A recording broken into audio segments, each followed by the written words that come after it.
Welcome back to Art of Citizenry. If you joined us for episode 25, you'll remember we dug into the case of Lucky Brand and the $500,000 in unpaid severance still owed to Guatemalan garment workers from the now shuttered industrial Hana factory.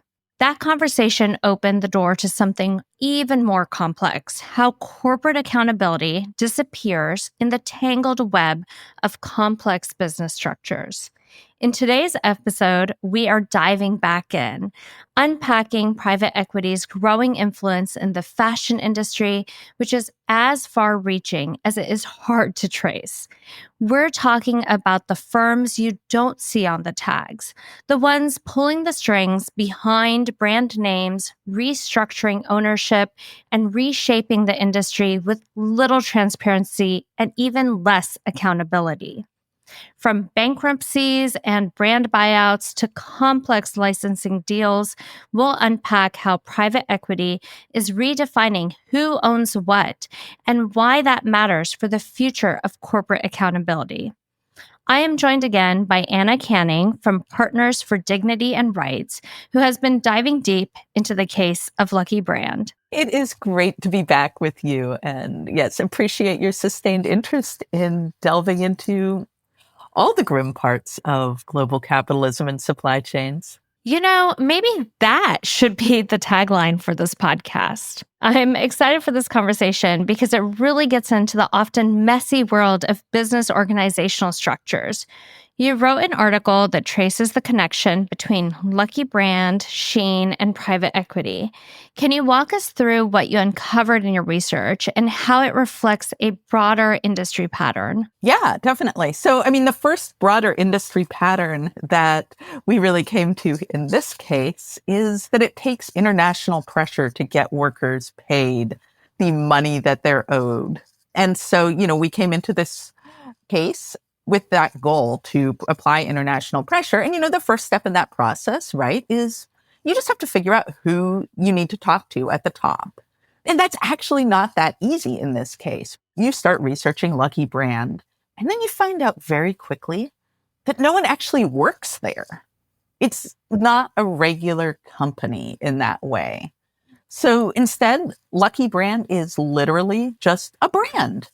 And it is a brand that is owned by this company called Authentic Brands Group. Authentic Brands Group has been extremely successful at buying up companies out of bankruptcy using money generated from private equity firms. But they don't actually keep that company whole in the way that you would think of, it's a company. They've got a marketing department. They've got a production department, all of that. Instead, the Authentic Brand Groups owns the brand, the look, the feel, the stuff that makes it cool. And then they package up all the rest to another company to actually run the nuts and bolts of making t-shirts or whatever. And the company who handles those nuts and bolts for Lucky Brand and a bunch of other Authentic Brand Group brands was called Spark Group, although they actually just did another merger and they're now called Catalyst Brands. So anyhow, Spark Group, this operating company, is actually partially owned by Authentic Brand Group as a joint venture with the ultra-fast fashion giant Shein, and then Simon Property Group, which is the biggest mall owner in the United States. And so, we start with this super simple question, which was, who do we need to talk to get these 250 workers in Guatemala the $500 that they're still waiting to get paid? And we end up going down this rabbit hole that really takes you to the heart, I think, of modern capitalism, right? It's what do zombie mall landlords and Shaquille O'Neal, the basketball player, and Shein all have in common? And, the simple answer here is making money, really. And that is how this whole case comes together. What you're essentially describing is a deliberately decentralized business structure. Operations split across a maze of entities that makes it incredibly hard to pinpoint who's ultimately responsible. The structure makes it easy to pass the buck, and that's not accidental. It's by design. Your article talks about the growing role of private equity in fashion. And before we go deeper into that, I think it's helpful to set the stage with a quick explainer. Because let's be real, corporate financial structures aren't the most intuitive to navigate. So, at a basic level, companies can be publicly traded or privately held. Think of brands like Apple, Google, Costco. Those are public companies. They're listed on stock exchanges, meaning everyday people can buy and sell shares. And because they raise capital from the public, they're subject to mandatory reporting requirements. In the US, that is the Securities and Exchange Commission, the SEC. This reporting ranges from financials to reports related to acquisitions and dispositions of assets. Private companies, on the other hand, are not listed on public exchanges, and ownership can range from a single individual to an entity. And here's the key difference: private companies don't have the same disclosure obligations. That means it's much harder to know what's happening behind closed doors, who owns what, how money flows, or who's making the decisions. And that's where this story gets really interesting. In 2021, Authentic Brands Group submitted IPO paperwork, which would have made them a publicly traded company.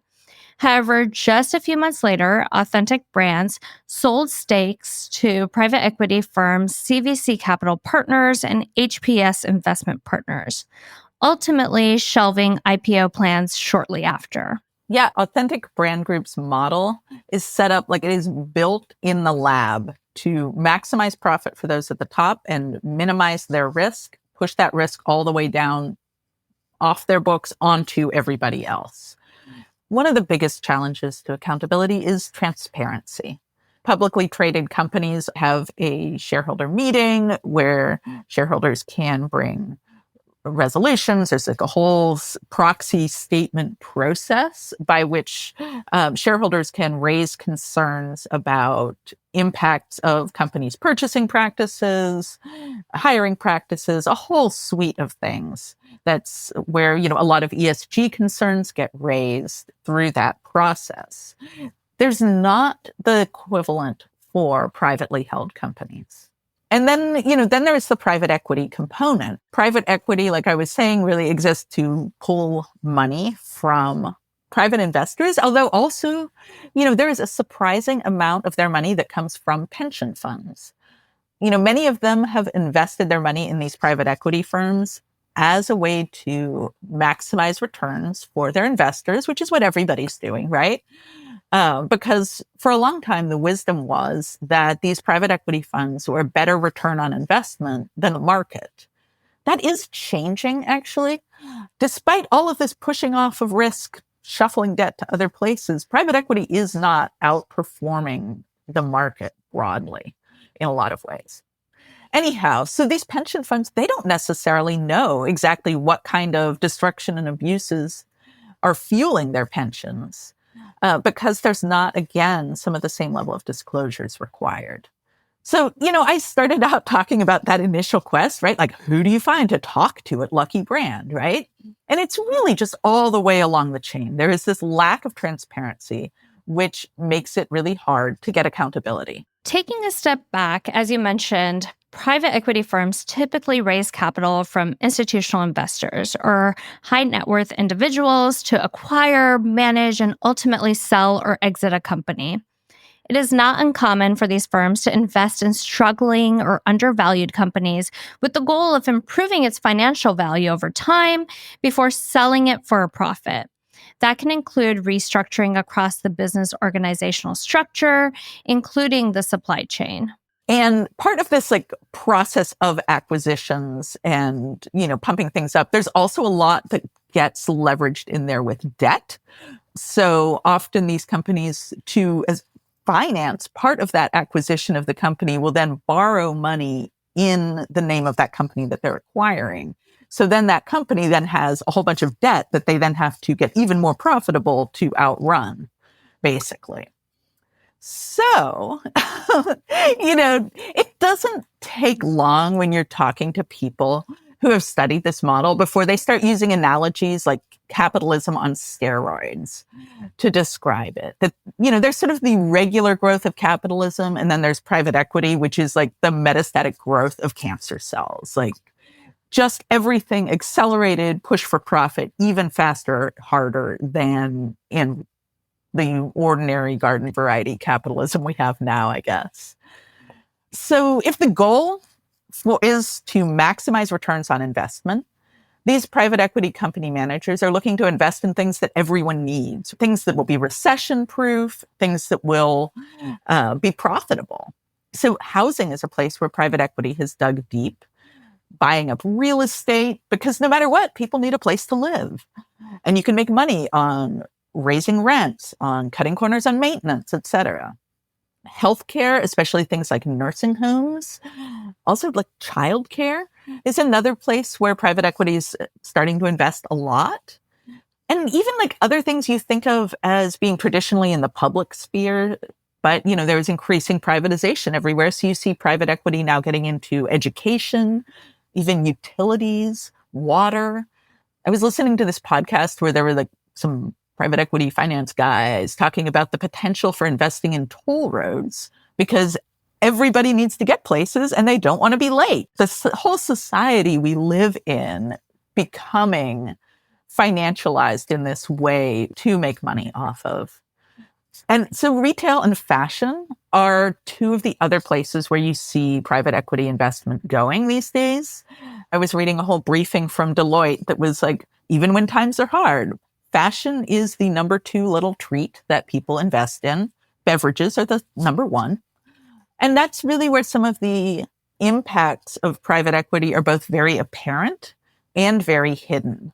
So, one of the ways that private equity gets its profits is through extreme cost cutting, mass layoffs, sell off assets, spin off the unprofitable obligations through bankruptcy. In extreme cases, like actually just killing off the company and selling off the scraps for profit. As you were talking, I was thinking about the rise of private equity investment in healthcare. This includes hospital systems and physician practices, along with nursing homes, like you mentioned. It has been documented that when private equity firms invest in hospitals, they often prioritize cost-cutting and profit margins over patient care.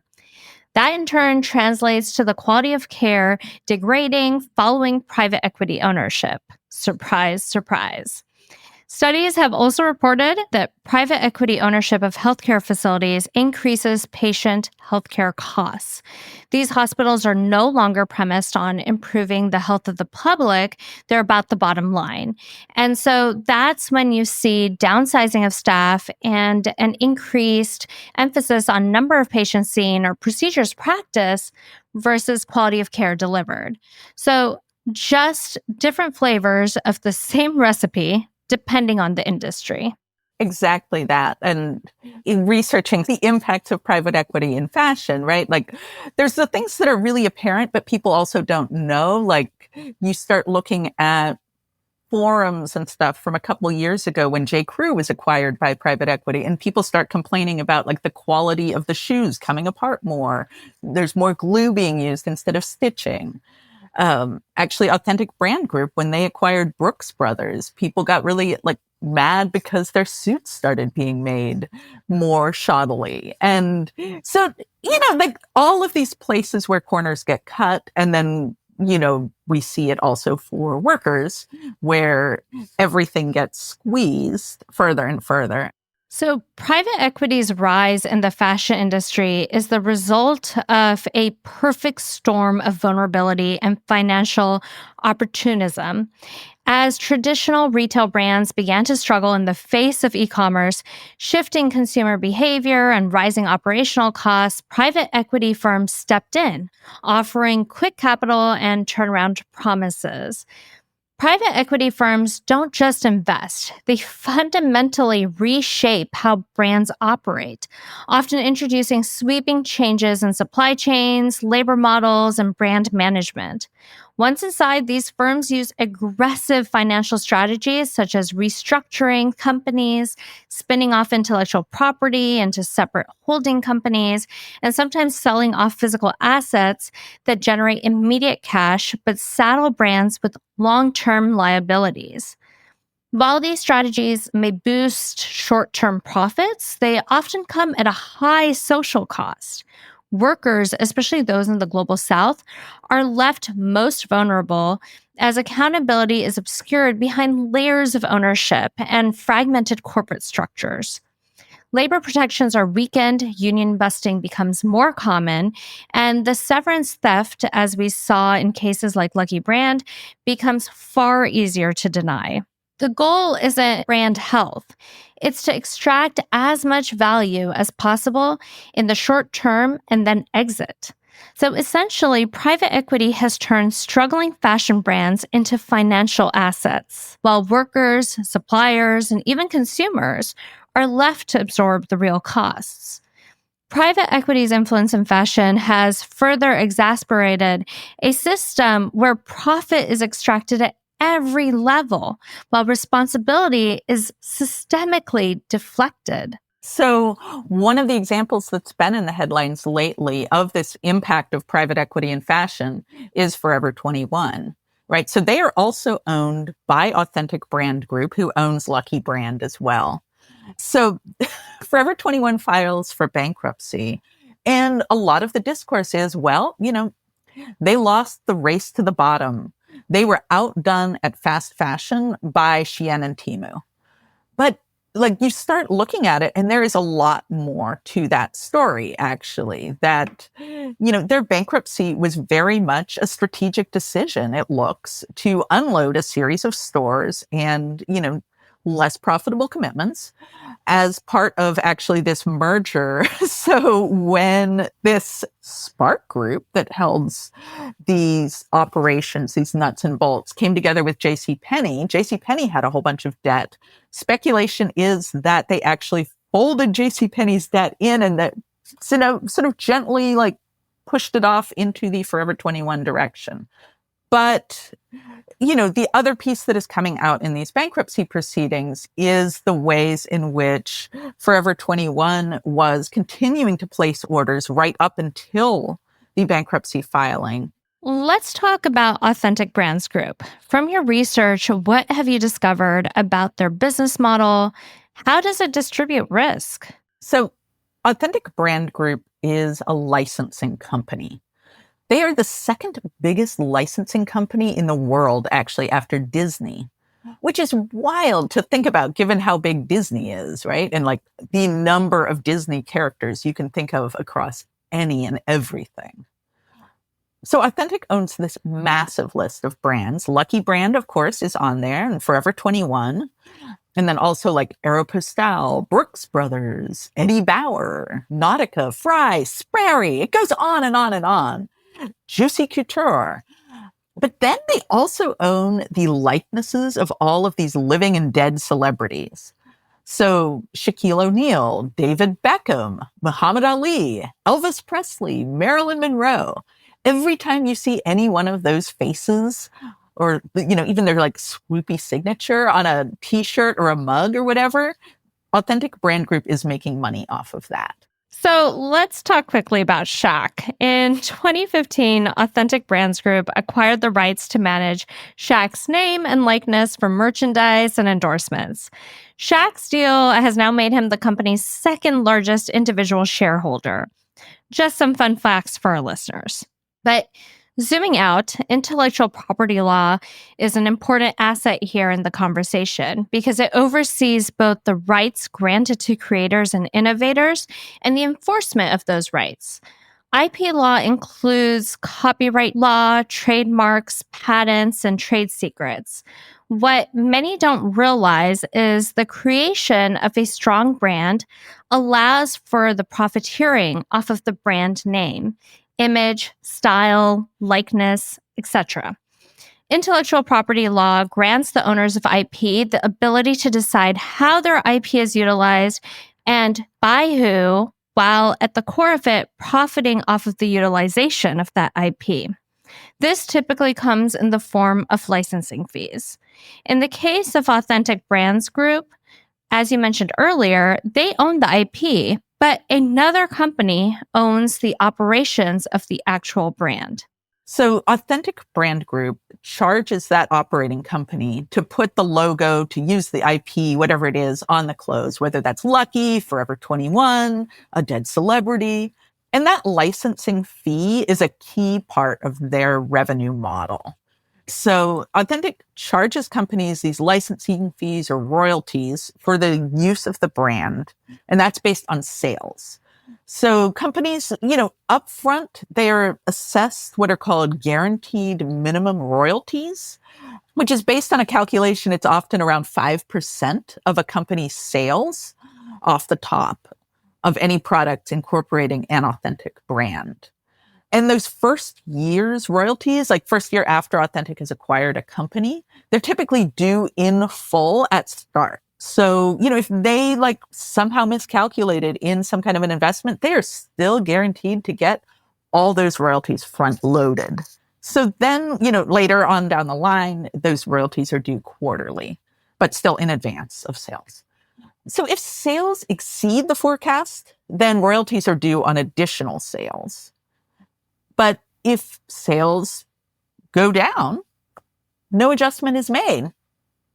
Too bad, so sad, you gambled wrong, and the house always wins. Authentic gets paid if sales are up, if sales are down, and a lot of profit push that risk down the supply chain. And, what does that mean? Well, that licensing fee at the top, so there's an extra 5% off of sales that companies now have to compensate for.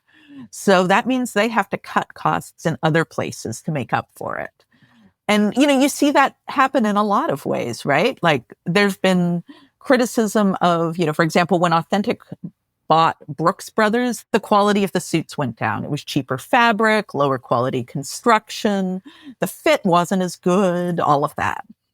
And, I was mentioning before the Forever 21 bankruptcy. Suppliers are now speaking out about what that has meant for them. That Forever 21 was placing these really big orders right up until they filed for bankruptcy. And there's one supplier, incredibly brave, actually went on record with a newspaper talking about how they had contacted him 2 days before filing for bankruptcy to demand a 50% discount on product that had already been made at a different price. And, so now Forever 21 has this massive quantity of product to sell off cheaply. And, under the terms of bankruptcy, the suppliers are likely to get just pennies for it, which then means that suppliers will be left trying to cut corners to compensate for that somewhere, whether it's wages, working conditions for other buyers, and all of that, again, gets pushed down onto workers. And, it's not like Forever 21 was, top of the line production to begin with. They have long had a reputation for being some of the faster of the fast fashion. So it's not like any of these people were sitting on big cushions to start with. The margins are incredibly narrow there. So Jamie Salter is the billionaire who founded Authentic Brands Group. And there's this profile of him in the Wall Street Journal. And he's talking, about how he owns 12 houses and he's counting them off for the reporter. And meanwhile, the women who sewed for Lucky brand clothes are having to take their children out of school because they can't afford food or clothes or school fees because they're still waiting on that $500,000 that I'm guessing if Jamie Salter could not write a check himself, he definitely has all the phone numbers on speed dial that he could call to get that money tomorrow. So at this point, we've tossed around loads of names. And that's particularly why this episode is so important, because it shines light on how complicated the business structures in place truly can be and often are. So to recap, Authentic Brands Group is a licensing company. They own the IP of brands, including celebrities, across industries. They have offloaded business operations and the production of actual products to Spark Group, which is a joint venture between Authentic Brands Group and Simon Property Group, which means Authentic is not only profiting from the licensing side, but also on the operations side. Spark Group is described as a full service retail enterprise and manages operations for brands including Eddie Bauer, Nautica, Lucky Brand, etc. So now, earlier this year, Spark Group merged with JCPenney to form Catalyst Brands. Catalyst Brands handles operations for Spark's existing brands and JCPenney's assets. So now let's talk about fast fashion giant Shein. How does this popular fast fashion company come into play within this complicated web of corporate actors? Yes. So my understanding is that at some point, Shein bought into this Spark group with the idea of having access to more US real estate. This is so much of this story is actually a real estate story. So part of the idea was specifically around Forever 21 stores that you would be able to have like Shein products in the store. That actually did not pan out as we see. So I think it's going to be interesting to see what happens in the future. In this whole world, there are such constant mergers, acquisitions, this, that, as the money moves around to the places that will be most profitable is the bottom line, right? So whether you call them Spark or Catalyst, they are the ones that then handle the nuts and bolts of getting the t-shirts, jeans, etc. made, running the stores and all of that. They're not the ones that actually own the factories. You know, as we've talked about in the last episode more extensively, the whole trend to outsourcing means that like that ship has already sailed. What they're doing is handling the outsourcing decisions, sourcing, etc. But, you know, I would argue that Authentic Brand Group, they have a large ownership stake. They are the ones setting the terms here, right? Like Authentic Brand Group has themselves boasted to potential investors that they have significant influence over their key distribution channel. And that is like a selling point for, you know, everybody. They have control there. So once again, you know, maximizing profits, minimizing risk. And the role that Spark really plays in making that work is key. So Spark/Catalyst and Authentic can then team up to buy companies at these below market prices out of bankruptcy, et cetera, and strip them down to their parts. So then Authentic cashes in on the brand through licensing deals, rapid expansion into new markets. And then Spark's role is to aggressively cut costs.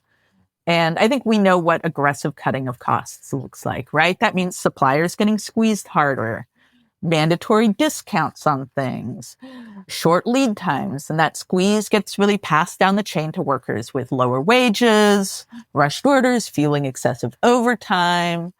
And, you know, then as companies get pushed further and further through a combination of, you know, leveraged debt and then royalties, when those become too much for that operating company's operations, then the next step can be bankruptcy, right? And so you can unload all those old obligations, leave your suppliers in the lurch, and the brand remains intact for Authentic to potentially relicense and start all over again. Coming back to the Forever 21 bankruptcy, Authentic has made a statement where they talk about their plans for Forever 21. And they describe the bankruptcy is, quote, an opportunity to accelerate the modernization of the brand's distribution model, setting it up to compete and lead in fast fashion for years to come. How I interpret that is, you know, there have been widespread criticism of Shein and Temu, especially for years, for how they have accelerated production cycles in fashion and driven overproduction. And, you know, it appears that Authentic Brand Groups looks at this business model that we have all been calling toxic for, you know, harming workers, communities, the environment. And they're like, let's do that, but faster. So, I want to share an example that I feel helps illustrate this just so perfectly. While researching for this episode, I learned that in 2022, Authentic acquired UK based fashion brand Ted Baker. Then, not even 2 years later, in 2024, Ted Baker filed for bankruptcy in the US, Canada, and UK. Shortly after, the brand entered liquidation and the Ted Baker website was taken down completely. What followed was swift and telling. Retail stores across North America began shutting down, and closures across the UK quickly followed. Products were marked down steeply. Everything had to go. I actually happened to be in the UK in July 2024, and I stopped by a Ted Baker store. There were racks all over the place, many empty. I remember it being after the store's official closing hour and speaking to a worker who effectively said, everything needs to go. So as long as people are coming in, we're going to stay open. They were selling literally everything, not just clothes, but store fixtures, plastic bags, decor. But here's where it gets interesting. By the end of 2024, just months after filing for bankruptcy, liquidation, and restructuring, the Ted Baker website was relaunched. This, for me, raises so many more questions, such as what happens when a brand can disappear, offload its obligations, and then reemerge. Quite frankly, they seem to be looking at bankruptcy, which, as an outsider, seems like the worst possible scenario for a company, as a business opportunity.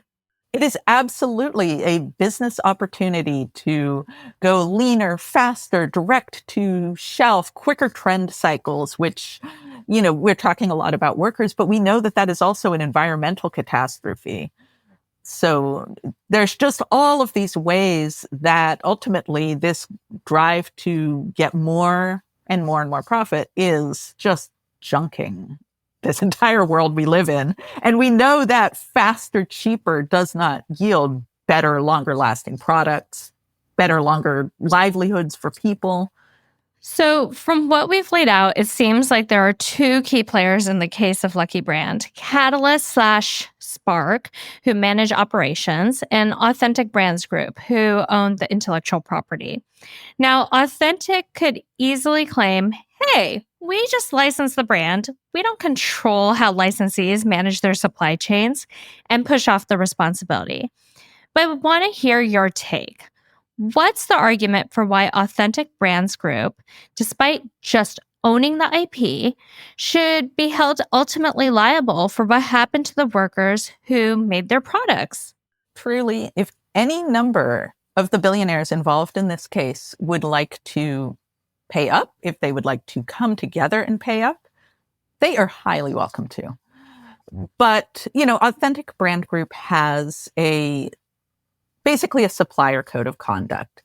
And that says, any licensee needs to meet these standards, comply with local labor law, et cetera, and certify to us in writing once a year that they're doing that. So, and that applies to suppliers and their contractors.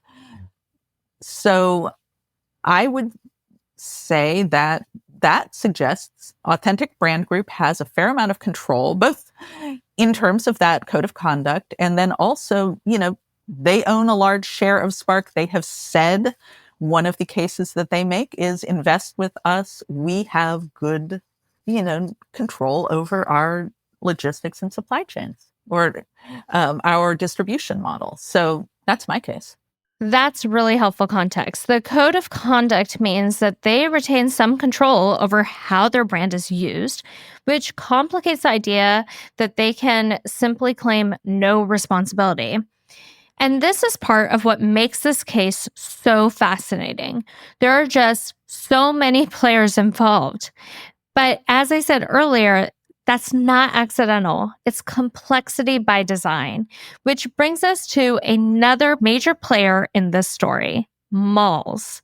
Let's talk about real estate, because as you said, this is ultimately a story about real estate. Brookfield and Simon Property Group, two of the largest mall owners in the US weren't just Forever 21's landlords, they also became owners. So, what does that tell us about the evolving role of mall investors? And more specifically, what kinds of conflicts of interest does this dual role create? Yeah, in some ways, the mall element was the element of this that maybe surprised me the most. I grew up like as a 90s kid, and I feel like hating on the mall was almost like an entire personality, right? And the mall, there's like just these like stale stores. It's not cool, etc. But it's really interesting to then get into like, well, what is actually keeping these malls alive? Right. And like the sort of elaborate system of life support that actually goes into keeping these things here. Um, so Simon Property Group, massive mall owner, is Spark's biggest landlord. So the biggest landlord for all of these brands that Spark controls, the Forever 21 stores, the Lucky stores, the Eddie Bauer stores, very much like these classic mall stores. So they have a couple interests here. Obviously, like one of them is they want to keep collecting rent, but they also want for these stores to continue to exist.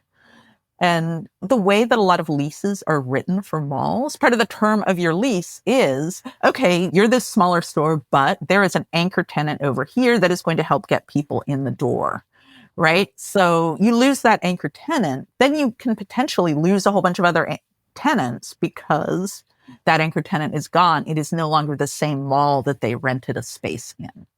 So there's kind of a multiplier effect. Like once you lose one of those anchor tenants, it is very much in Simon, Brookfield, et cetera's interest to be able to control some piece of those business decisions by those by those mall stores. And then there's also just a real looming conflict of interest, like you were saying, right? If a company owns a large share of its tenant, so, there are rules that exist currently to ensure that lease terms and rent are both actually kind of reflective of the market. Because otherwise, if a mall landlord effectively controls both sides of the lease negotiation, they can game that system by either, lowering rent for their own tenants or artificially inflating the value of their real estate by charging above market rents. And, then they're like, well, it comes out of one pocket, but goes back in the other. So it's okay, right? Like we'll pay these above market rents that independent tenants wouldn't agree to. And, fun fact, both Simon and Brookfield have actually lobbied to have these rules relaxed, although so far that hasn't happened. Absolutely. So let's shift to the question of accountability. We've laid out the issues, and it's clear that this isn't a worker-centered model. It's a profit-centered one. And to be clear, there's nothing inherently wrong with profitability. Businesses need to be financially sustainable to operate. But we have to ask, profitability at what cost?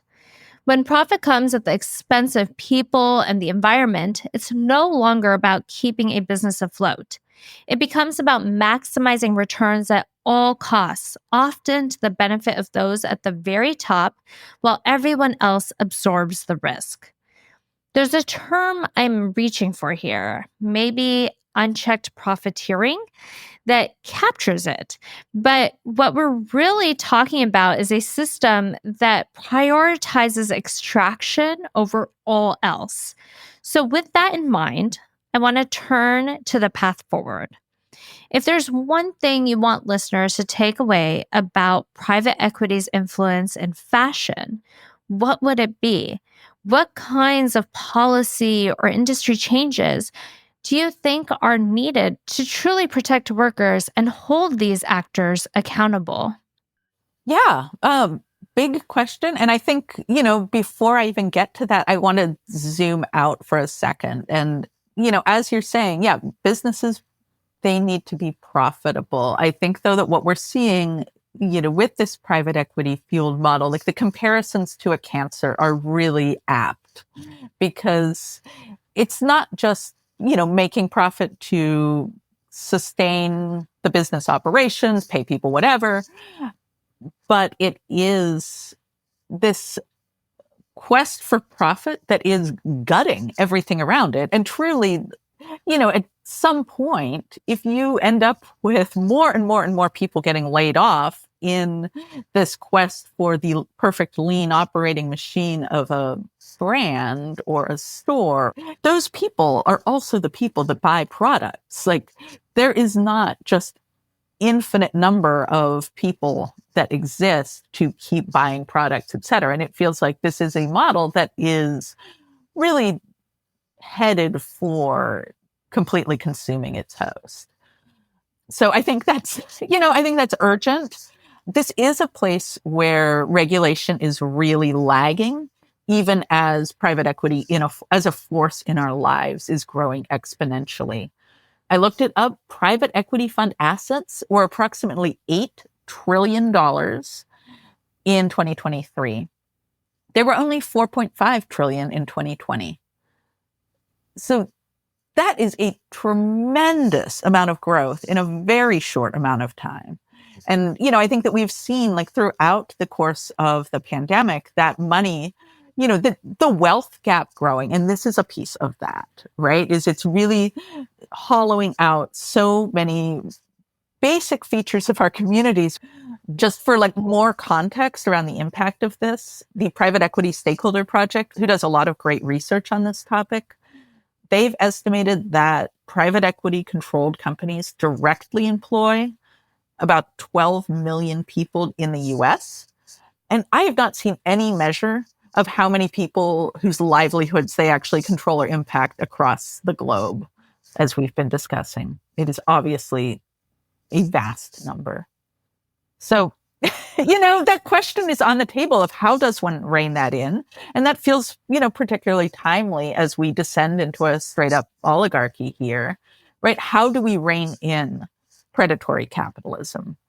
And, we see that some of those guardrails that have existed around, Securities and Exchange Commission that have regulated publicly traded companies, we see those protections getting weakened, gutted, those institutions getting hollowed out now. So I'm not saying the state of regulation is great, but the scope of the problem is there have been some policy solutions proposed. Last fall, Elizabeth Warren and some others introduced the Stop Wall Street Looting Act. Pretty sure that's not going anywhere at this point. But, because right now what we're really seeing is at the policy level, like pro-looting policies dominating. But I think that there is really interesting work being done. There has been a lot of tenant organizing to take on private equity in housing, in apartments. Some of the unions are becoming more aware about what it is their pension funds are supporting. Some of the states are actually taking action with guidelines for their pension funds because public pensions are another place that have been investing in private equity.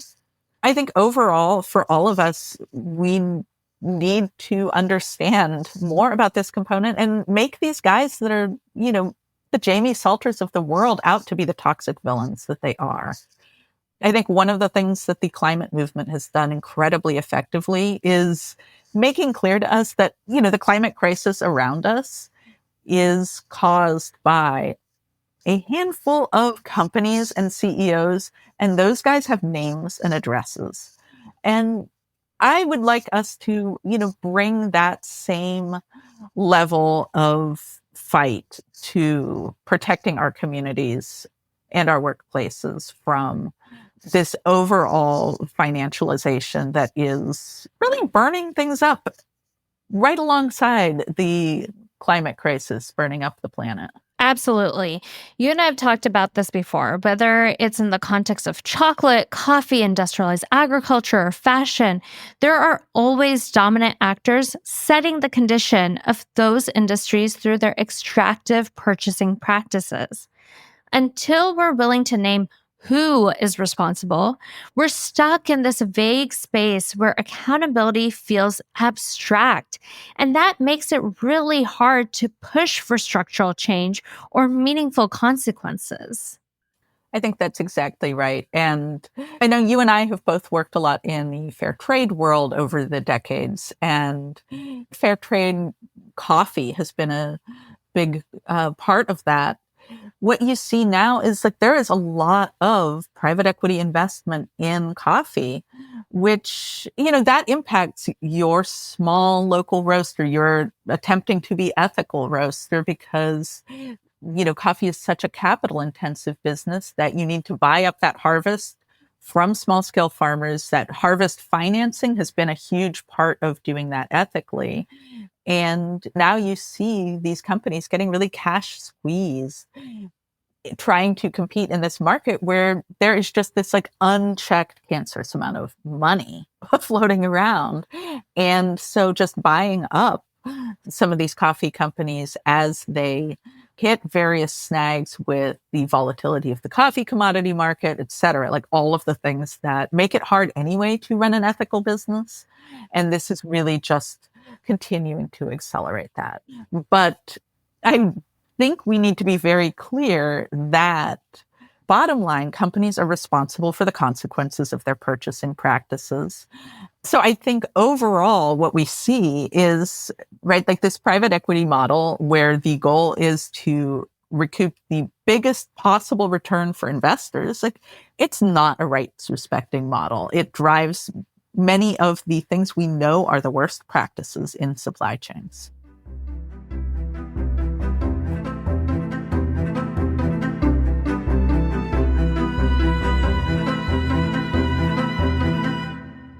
Private equity isn't just reshaping the fashion industry. It's financializing many aspects of our lives while redefining the rules of accountability.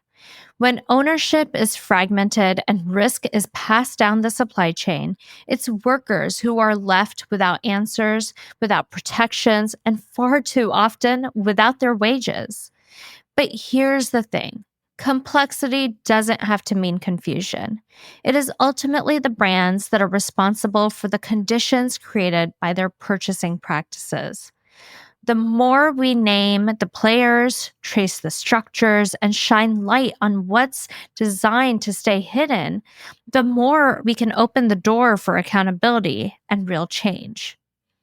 If this conversation resonated with you, share it. Take a moment to reflect on how similar patterns show up in the lives of those around you. The truth is, vested financial interests have long found ways to sidestep accountability, especially when it comes to hiding exploitative labor practices. What we're witnessing isn't new. It's part of a much deeper legacy of economic power structures built on workarounds, loopholes, and the exploitation of the less powerful. I encourage you to stay critical.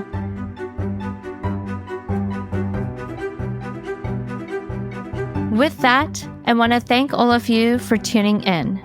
This podcast is entirely listener-supported. I truly hope you consider contributing to it by visiting artofcitizenry.com/support. Please remember to subscribe to Art of Citizenry wherever you listen to podcasts and give it 5 stars.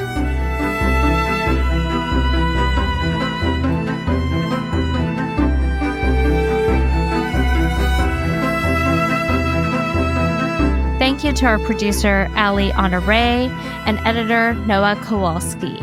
Original theme music for this show is created by Katrina Zeprak.